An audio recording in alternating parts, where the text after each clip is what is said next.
السلام عليكم ورحمة الله وبركاته. لسه مكملين حلاوة المولد دي. طبعا عارفينها كلنا، القشطة.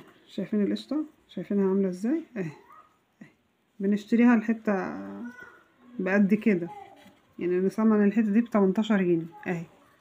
والله يعني كوباية سكر ومعلقتين عسل جلوكوز وعملتها، واسهل ما حطش فيها ثواني. بصوا عملت كمية قد ايه بكوباية سكر واحدة اهي. تعالوا نشوف هنعملوها ازاي. ما تنسوش الاشتراكات واللايكات وتفعلوا زر الجرس. المكونات بقى بتاعت القشطه دي: تلت كوبايه ميه، معاها تلت كوبايه عسل جلوكوز، معاها كوبايه سكر. الميه دي هنزلها على السكر كده ماشي. معايا معلقتين جيلاتين اهو، شكل الجيلاتين ماشي، يعني معلقتين جيلاتين على ربع كوبايه ميه دافيه، وقلبتهم في بعض كويس ماشي وسبتهم. طبعا معانا فانيليا، وده طبعا جوز الهند والزبيب اللي انا هزين بيهم في الاخر ماشي. دي شويه مكونات صغيرين خالص.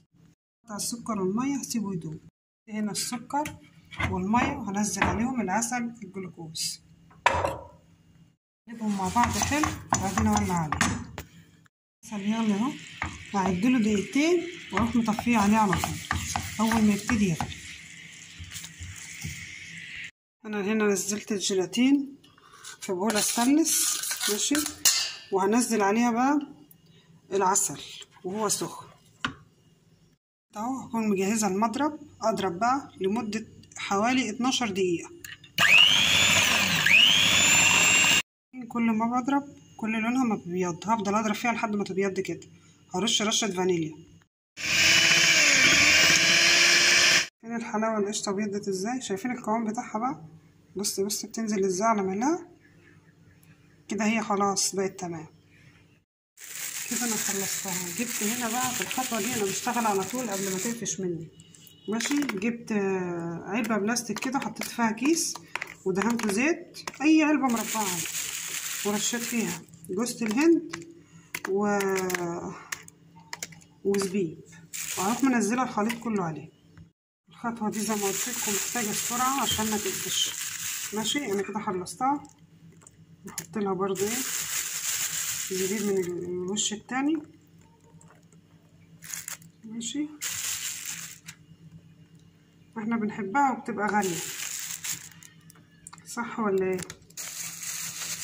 كده برضو شوية زبيب كمان، وهخبطها خطوتين بحيث ان السوا كلها تبقى زي بعضها.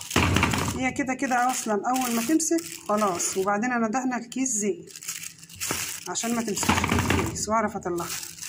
هبيتها كده بقى على الرخامة واسيبها بقى عشان اعرف اقطعها براحتي.